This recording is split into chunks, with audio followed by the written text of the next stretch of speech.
Doctor BR Ambedkar Konaseema జిల్లా రావులపాలెంలో Andhra kabaddi association CRC ఆధ్వర్యంలో జరుగుతున్న 50వ రాష్ట్ర స్థాయి జూనియర్ బాలబాలికల కబడ్డీ ఛాంపియన్షిప్ కబడ్డీ పోటీలను క్రీడా రవాణా శాఖ మంత్రి ఎం రాంప్రసాద్ రెడ్డి ఎమ్మెల్యే బండారు సత్యానందరావు ప్రారంభించారు. క్రీడాకారులకు ఉద్యోగ అవకాశాలలో రిజర్వేషన్ శాతం 2 నుండి 3% వరకు పెంచడం పట్ల హర్షం వ్యక్తం చేస్తూ రాష్ట్ర ముఖ్యమంత్రి నారా చంద్రబాబు నాయుడు చిత్రపటానికి మంత్రి ఎమ్మెల్యేలతో పాటు పాలాభిషేకం చేశారు. మంత్రి మాట్లాడుతూ గత వైసీపీ ప్రభుత్వ హయాంలో ఆడదాం ఆంధ్ర క్రీడా పోటీలు చెప్పి 120 కోట్లు అవినీతికి పాల్పడితే కూటమి ప్రభుత్వంలో ముఖ్యమంత్రి చంద్రబాబు అభివృద్ధికి కోట్లాది రూపాయలు కేటాయిస్తున్నారన్నారు. నకిలీ క్రీడా అసోసియేషన్ నకిలీ సర్టిఫికెట్లతో రిజర్వేషన్ పొందుతున్న వారికి గుర్తించి జైలుకు పంపుదామని, అసలైన క్రీడాకారులను ఉద్యోగ అవకాశాలు వచ్చేలాగా కృషి చేస్తామన్నారు. నకిలీ క్రీడాకారులను అసోసియేషన్ కబడ్డీ చేసేందుకే క్రీడా యాప్ను రూపొందించడం జరిగిందన్నారు. పోటీలో పాల్గొనే క్రీడాకారుల పరిచయ కార్యక్రమం అనంతరం మంత్రి రాంప్రసాద్ రెడ్డి ఎమ్మెల్యే సత్యానందరావులను సిఆర్సి సభ్యులు శాల్వా పూలమాలతో సత్కరించారు. ఈ కార్యక్రమంలో రెడ్డి సుబ్రహ్మణ్యం, ఆకుల రామకృష్ణ, గుత్తల రాంబాబు, కంటంశెట్టి శ్రీనివాస్ మరియు కూటమి నాయకులు పాల్గొన్నారు.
ఈ యొక్క జ్యోతి ప్రజ్వలన కార్యక్రమాన్ని అత్యంత మహానందరూ అందరి యొక్క ముగ్గుల హస్తాలతో నిర్వహించుకుంటున్న కార్యక్రమంలో పెద్దలందరూ భాగస్వాములు కావాలి.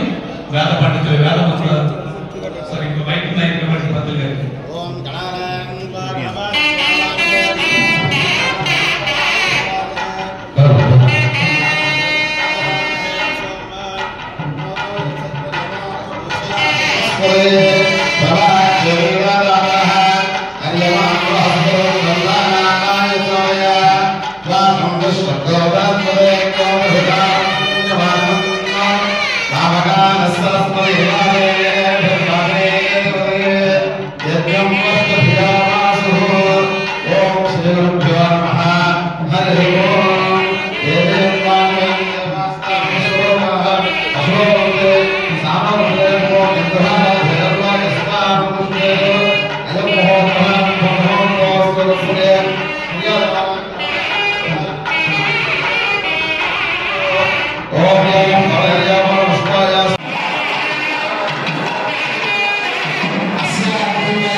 చాలా సంతోషం. సిఆర్సి సామాజిక సంస్థల ఈ కార్యక్రమంలో నిమగ్నం అవ్వాలని నేను కోరుకుంటా ఉన్నాను. ఈ యొక్క ప్రజలకు ఉపయోగపడే అన్ని వర్గాల అందరికీ కూడా రాజకీయ అతీతంగా నడవాలని నేను కోరుకుంటా ఉన్నాను. మా యొక్క ఉద్దేశం ఈ ప్రాంతం అభివృద్ధి చెందాలి, ప్రజలకు మంచి జరగాలి, అందరికీ న్యాయం జరగాలి. ఎక్కడెక్కడో ఉన్న వారికి వారి అవకాశాలు కల్పించడం చేసే శక్తి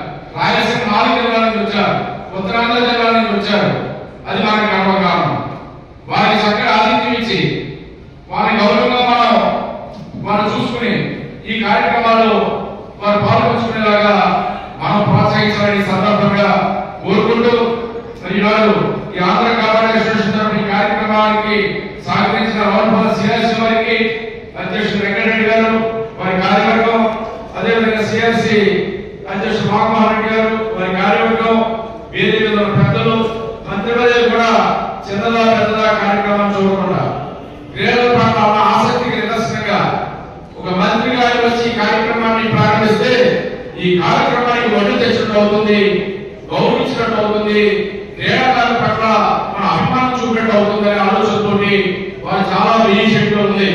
ఎక్కడో నిన్న భారతీయులు ఉన్నారు, వైజాగ్ శ్రీకాకుళం దిగుతూ ఉన్నారు, పరిగెట్టుని ఒక అర్జెంట్ వారు వెళ్ళారు రాజమండ్రి ఫ్లైట్ కూడా, అయినా కానీ టైం అడ్జస్ట్ చేసుకుని ఈ కార్యక్రమాన్ని వారికి వచ్చినందుకు రామప్రసాద్ రెడ్డి గారు యువ మంత్రి వర్యులు వారి త్వరలో ఆంధ్రప్రదేశ్ రాష్ట్రంలో క్రీడగా ఎంతో ఉన్నతి సాధించాలని ఎల్లరూ కావాలని కోరుకుంటూ వారికి హృదయపూర్వక అభినందనలు తెలియజేసుకుని కార్యక్రమాన్ని వారిని అభినందిస్తూ నాకు అవకాశం ధన్యవాదాలు తెలియజేసుకుంటూ ఉన్నాను.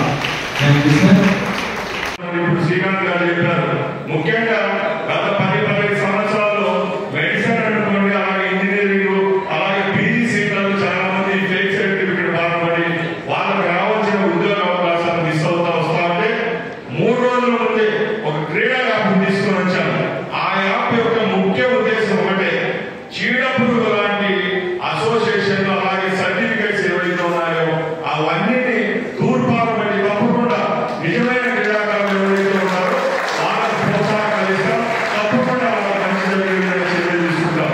ఇంకొకటి చెప్తున్నాం, పేద క్రీడాకారులు జీవితాలతో ఆడుకునే వాళ్ళను ఖచ్చితంగా జైలుకు పంపించే విధంగా కూడా రేపు రాబోయే కాలంలో క్రీడా శాఖని హామీ ఇస్తున్నాం. ఎందుకంటే ఎంతో కష్టపడి బంగారు తాలికొట్టుకు కూడా అమ్మేసి ఈరోజు రాష్ట్రంలో జరుగుతున్న అంతర్జాతీయ స్థాయిలో జరుగుతున్న పోటీలకు చాలా మంది పేరెంట్స్ వాళ్ళ బిడ్డలను పంపిస్తున్నారు. అంత కష్టపడి ఆ బిడ్డలు ఈ అవకాశాలన్నీ సద్వినియోగం చేసుకుని పథకాలు సాధిస్తా ఉంటే ఎవరో కొన్ని దొంగ అసోసియేషన్లలో దొంగ సర్టిఫికేట్ మాఫియాలను అరికట్టడానికి ఈ ప్రభుత్వం చర్యలు తీసుకుంటుందని తెలియజేసుకుంటున్నా. అలాగే ముఖ్యంగా నేను ఒకటే చెప్తున్నా, ఈ రోజు ఈ రాష్ట్రంలో చాలా మంది మహానుభావులు ఉన్నారు. ప్రభుత్వం దగ్గర నుంచి ₹1 కూడా తీసుకోకుండా క్రికెట్ అనుకోండి, కబడ్డీ అనుకోండి, ఖోఖో అనుకోండి, ఇలాంటి ఎన్నో గేమ్స్ కు గవర్నమెంట్ బ్యానర్గా ఇలాంటి ఆర్గనైజేషన్స్ పెట్టి చాలా ఈవెంట్స్ కండక్ట్ చేస్తున్నారు. అలాంటి వారందరూ చేతులు ఎత్తి నమస్కారం పెట్టారు. ఎందుకంటే కేవలం ఏదో ప్రభుత్వం డబ్బులు ఇస్తేనే ఈ కార్యక్రమాలు చేపడతాం, ప్రభుత్వం డబ్బుతోనే స్పోర్ట్స్ అథారిటీ ఉంటుంది అనుకోకుండా ఎవరికి వారు స్వచ్ఛందంగా ఎవరైతే క్రీడాకారులు ఉంటారో వాళ్ళందరికీ ప్రోత్సహించి గ్రామీణ స్థాయి నుంచి నేషనల్ స్థాయి వరకు పోయేదానికి ఆర్థికంగా వాళ్ళు మూలాలు ఏర్పాటు చేసి ఇలాంటి కార్యక్రమాలు చేపడుతున్న మహానుభావులందరికీ ధన్యవాదాలు తెలియజేసుకుంటున్నాం.